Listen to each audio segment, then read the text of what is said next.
Hello friends, स्वागत है आपके अपने यूट्यूब चैनल एग्जाम बिहार में। फ्रेंड्स, इस चैनल पे 64वीं बीपीएससी साक्षात्कार के लिए स्पेशल सीरीज चलाई जा रही है।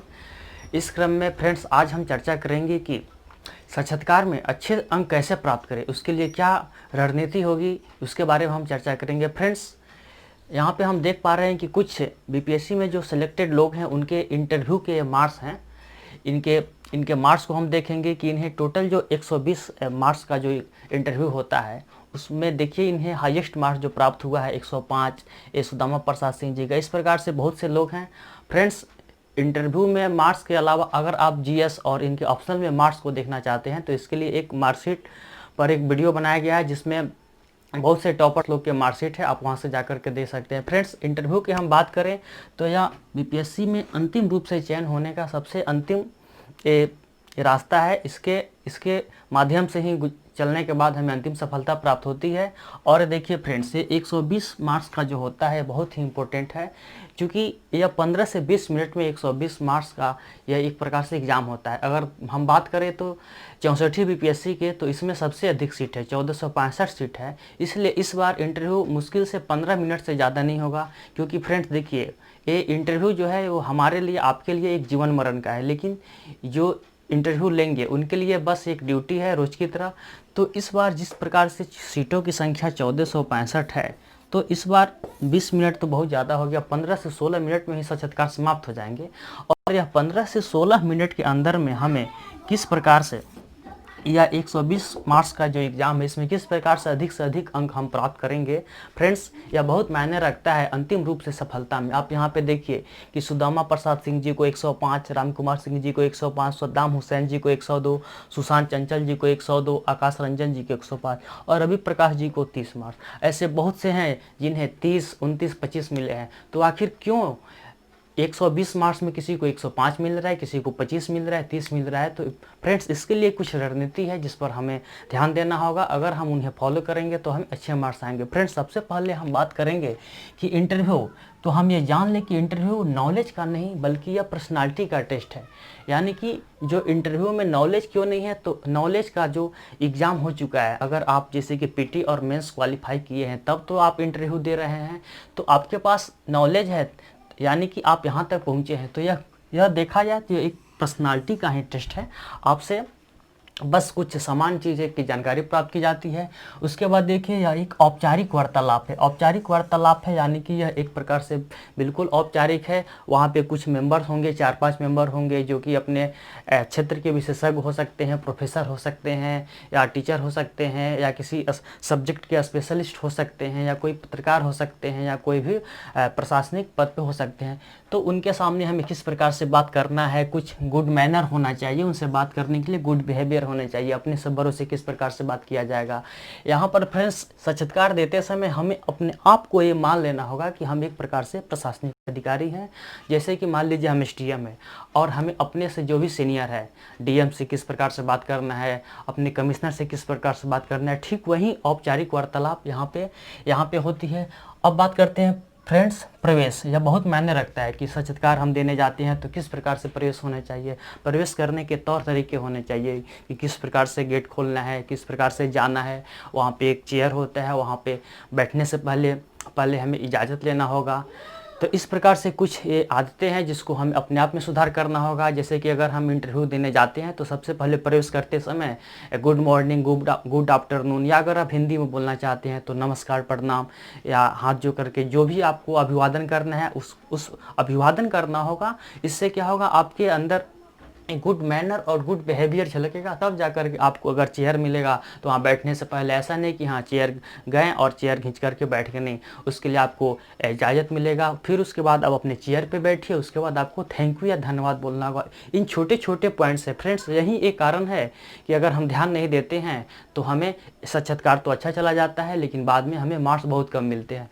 तो ऐसा बोला जाता है कि हमने तो सभी प्रश्नों का जवाब दे दिया। तो ऐसा ज़रूर नहीं है कि अगर आपका इंटरव्यू होता है और अगर आपसे 12 प्रश्न पूछेगा और आपने सभी का जवाब दे दिया, तो ऐसा नहीं है कि ये 12 प्रश्न है तो एक एक क्वेश्चन 10 नंबर का है, यानी कि 120 नंबर का, ऐसी बात नहीं है।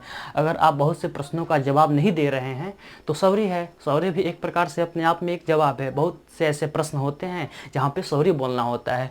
तो फ्रेंड्स हम वहाँ पे देखिए परिवेश की बात करते हैं, उसके बाद अभिवादन की बात कर ली, बॉडी लैंग्वेज। फ्रेंड्स से बॉडी लैंग्वेज होता है, अभी बहुत मायने रखता है कि आप वहाँ पे बैठ रहे हैं तो किस प्रकार से बैठना है। अब ऐसा नहीं कि चेयर पे बैठ गए तो ज़्यादा झुक करके नहीं बैठना है, ज़्यादा तन के नहीं बैठना है, एकदम सिंपल साधारण तरीके से बैठना है। अपने मूवमेंट को, हाथ पैर को ज़्यादा हिलाना नहीं है, एकदम बिल्कुल सही रखना है। किस प्रकार से बोलना है, किस प्रकार से बात करना है, आई कांटेक्ट बना के रखना है। जिनसे प्रश्न पूछा जा रहा है उनके अलावा जितने भी मेंबर हैं उनके तरफ से सभी से आई कांटेक्ट बना होना चाहिए। अपने उत्तर को, जवाब को देते समय इन सब चीज़ों को ध्यान देना होगा। फ्रेंड्स साक्षात्कार के समय यही जो ये छोटी है मगर बहुत ही व्यवहारिक है, यही सब चीज़ है जिस पर हम ध्यान दे करके हम अच्छे अंक प्राप्त कर सकते हैं। क्योंकि जो भी साक्षात्कार लेने वाले हैं वो आपके पर्सनालिटी का टेस्ट करते हैं, वो नॉलेज का टेस्ट नहीं करते हैं। उसके बाद देखिए फ्रेंड्स सॉरी की भूमिका, सॉरी की बड़ी भूमिका होती है। सॉरी कब बोलना है, कहाँ बोलना है। फ्रेंड्स साक्षात्कार में 2 प्रकार के प्रश्न पूछे जाते हैं। एक प्रश्न वो पूछे जाएंगे जिसके बारे में आपको जानकारी है तो बोलिए, अगर नहीं जानकारी है तो आपको वहाँ पे सीधे तौर पे सॉरी बोलना है या माफ़ कीजिएगा बोल सकते हैं। क्योंकि ज़रूरी नहीं है कि हर जवाब सबके पास हो। अगर हाँ, लेकिन ऐसे भी कुछ प्रश्न होते हैं जहां आपको सॉरी नहीं बोलना है। जैसे कि अगर आपसे सिचुएशन बेस्ड या प्रॉब्लम बेस्ड प्रश्न पूछे जाते हैं,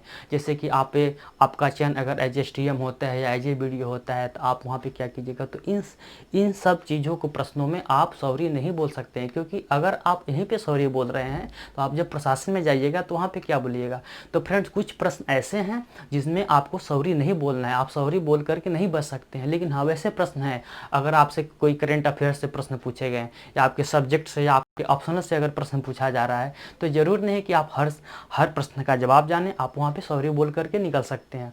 लेकिन अगर ऐसे प्रश्न है जिससे आपके प्रशासन से जुड़ा है या सिचुएशन बेस्ड है या कोई प्रॉब्लम बेस्ड प्रश्न पूछा गया तो इन सारे प्रश्नों को आप सॉरी नहीं बोल सकते। इसके लिए आपको एक संभावित और संतुलित जवाब देना होगा। अब आइए फ्रेंड्स बात करते हैं सुनने पर ज़्यादा ध्यान देना। क्योंकि देखिए सबसे पहले सुनने पे ज़्यादा ध्यान इसलिए देना है कि जो भी वो साक्षात्कार लेंगे वो हमसे बहुत बड़े होते हैं, सीनियर होते हैं, हमें ज़्यादा ध्यान देना हो। क्योंकि जब तक हम सुनेंगे नहीं तब तक हम उनके प्रश्न को समझेंगे नहीं। और बहुत बार ऐसा होता है कि हम सुनने में ध्यान नहीं देते हैं और उससे क्या होता है कि हम प्रश्न जो सुनते हैं उसमें कुछ हमें लगता है कि कुछ और हम सुन लिया और उसके जवाब भी गलत दे बैठते होते हैं, बहुत ही बड़ा निगेटिव जाता है और सामने वाले को लगेगा कि मेरा प्रश्न ही नहीं सुन रहा है, इसको कोई इसमें रुचि नहीं है, इंटरेस्ट नहीं है, तो ये भी एक प्रकार से निगेटिव चला जाता है। अब बात करते हैं संयमित भाषा का प्रयोग करना है, ज़्यादा अलंकृत नहीं करना है। यानी कि जो भी हम साक्षात्कार के समय जो भी हमसे वार्तालाप होगी उसमें आपको संयमित यानी कि साधारण भाषा का प्रयोग करना है। कोई उसमें बहुत बड़े अलंकृत बढ़ा चढ़ा करके बात नहीं करना है, ज़्यादा साहित्यिक वर्ड का भी प्रयोग नहीं करना है। क्योंकि उन्हें लग जाएगा कि आप क्या बोल रहे हैं, आपके फेस से, आपके चेहरे के स्माइल से पता चल जाएगा। तो आप सिंपल भाषा में, साधारण भाषा में जो है वैसे ही बोलना है, एकदम नेचुरल तरीके से बोलना है। उसके बाद है कि प्रेशर को हैंडल करना है फ्रेंड्स, या खास करके या साक्षात्कार के समय आप पर एक प्रकार का प्रेशर क्रिएट किया जाएगा। आप जैसे कि कई प्रकार से हो सकते हैं, जैसे कि आपसे एक प्रश्न पूछा गया, आप उस प्रश्न का जवाब दे रहे होंगे, तब तक दूसरे प्रश्न पूछ दिए जाएंगे। एक मेंबर पूछ रहा है तब तक दूसरे मेंबर पूछ देंगे या क्रॉस क्वेश्चन किया जाएगा। तो इस प्रकार से यह प्रेशर हैंडल करने का प्रेशर क्रिएट किया जाता है, तो उससे बचना है, उसको हैंडल करना है। और रही बात फेस स्माइलिंग, तो हम साक्षात्कार के समय हमें अपने फेस को स्माइलिंग करना है और सीरियस भी नहीं रहना है, दोनों को बीच से। क्योंकि ज़्यादा आप स्माइल भी कीजिएगा तो भी सामने वालों को ये ठीक नहीं लगेगा। ज़्यादा स्माइलिंग भी नहीं होना चाहिए और ज़्यादा सीरियसनेस भी नहीं होना चाहिए। ऐसा नहीं कि बहुत सीरियस जा कर के बैठे हैं, ऐसा नहीं। एकदम आपको सिंपल रहना है, जिस प्रकार से आप हैं वैसे ही रहना है, नेचुरल रहना है, न्यूट्रल रहना है। अब बात करते हैं भाषा। बहुत से दोस्तों का एक कमेंट था कि इंटरव्यू हिंदी में अच्छा होगा, अंग्रेजी में अच्छा होगा। फ्रेंड्स ये जो साक्षात्कार है वह मीडियम में कोई डिपेंड नहीं करता है। आप हिंदी में या इंग्लिश में, आपको जिस भाषा में अच्छा लगे, जो मीडियम अच्छा लगे आप दे सकते हैं। क्योंकि इससे यह नहीं है कि हाँ कि अंग्रेजी वाले लोग का ज़्यादा मार्क्स आ जाएगा और हिंदी वाले लोग का कम आएगा, ऐसी कोई धारणा नहीं है। आप UPSC में देखें तो हिंदी माध्यम से बहुत सारे टॉपर हैं जिनका साक्षात्कार भी हिंदी में हुआ है। तो आपको जिस भाषा में अच्छा लगे, आप जिस भाषा में जवाब को अच्छा से दे सकते हैं, आप हिंदी या अंग्रेजी किसी भाषा को दे सकते हैं, उसमें इसका कोई इश्यू नहीं है। अब बात करते हैं आत्मविश्वास और धैर्य, सकारात्मक सोच। फ्रेंड्स अगर देखा जाए तो साक्षात्कार है वह 80% हमारा साक्षात्कार डिपेंड करता है हमारे आत्मविश्वास पर और हमारे धैर्य। आपके अंदर एक आत्मविश्वास होना चाहिए, धैर्य होना चाहिए। आज ही से आप ये सोच लीजिए कि मेरा इंटरव्यू कॉल आएगा।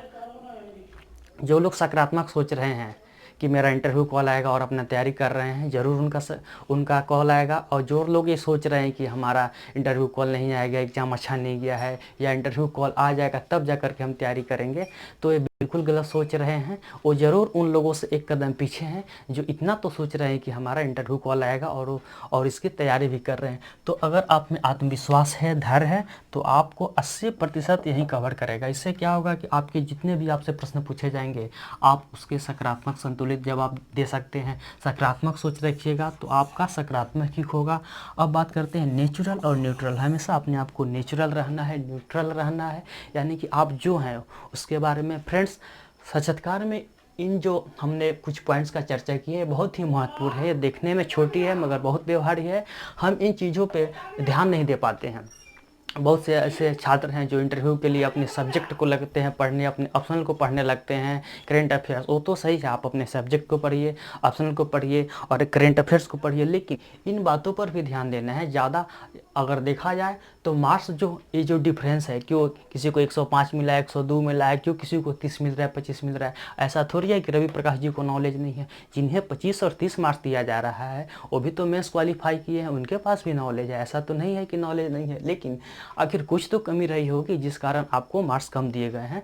तो इस प्रकार से यही जो छोटे पॉइंट है कि आपके अंदर क्या वार्तालाप करने का तरीका क्या है, कैसे प्रवेश करना है, अभिवादन क्या है, आपका बॉडी लैंग्वेज पे डिपेंड करता है, सॉरी की भूमिका पे डिपेंड करता है, किस प्रकार की आप भाषा का प्रयोग कर रहे हैं, आप प्रेशर को किस प्रकार से हैंडल कर रहे हैं, आपकी भाषा कैसी होनी चाहिए, आप में क्या आत्मविश्वास है कि नहीं, धैर्य है कि नहीं, सकारात्मक सोच है।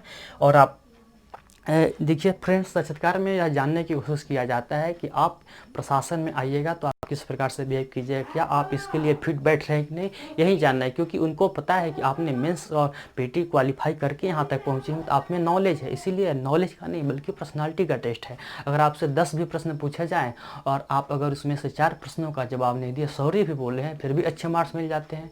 बहुत से लोगों का है जो बहुत बार सॉरी बोले हैं, लगातार ऐसा भी हो जाता है कि 3-4 प्रश्नों का जवाब आप सॉरी बोल दीजिएगा। तो सॉरी बोलना बुरी बात नहीं है। अगर आपको नहीं आता है तो आप सॉरी बोल सकते हैं, क्योंकि सॉरी बोलने से 2 फायदे हैं। एक तो उन्हें लगेगा कि हाँ यह ईमानदार है अपने प्रति, क्योंकि इन्हें जवाब नहीं पता है तो उन्होंने सॉरी बोला है। तो फ्रेंड्स हमने चर्चा किया कि इंटरव्यू में किस प्रकार से इन छोटे छोटे जो पॉइंट है इन पर हम चर्चा किए, ताकि इन पर आप ध्यान दीजिए। यही कारण है कि इंटरव्यू में मार्क्स इतने डिफर कर जाते हैं। और फ्रेंड्स फाइनल सिलेक्शन पाने में इंटरव्यू की बहुत बड़ी भूमिका होती है, क्योंकि 15 से 16 मिनट में 120 मार्क्स का एग्जाम होता है। तो इस प्रकार से फ्रेंड्स आप इन छोटी छोटी बातों पे आप अपना पॉइंट नोट्स कर लीजिए, आप इस पर ध्यान दे सकते हैं। और इससे जुड़े जितने भी आपको आप ये जो टॉपर्स लोग के मार्कशीट है, इस पर एक वीडियो बना हुआ है, आप वहाँ पे जाके देख सकते हैं कि इनका ऑप्शनल में क्या है, इनका जीएस पेपर 1 में क्या है, और बाकी इंटरव्यू से रिलेटेड आपको जैसे कि आपसे बायोडाटा पे क्या करना है, आपके हॉबी पे, सब्जेक्ट पर, ऑप्शनल पर, इससे जुड़े भी बहुत से वीडियो हैं, आप जा कर के प्ले लिस्ट में देख सकते हैं। तो फ्रेंड्स आज के लिए इतना ही, धन्यवाद।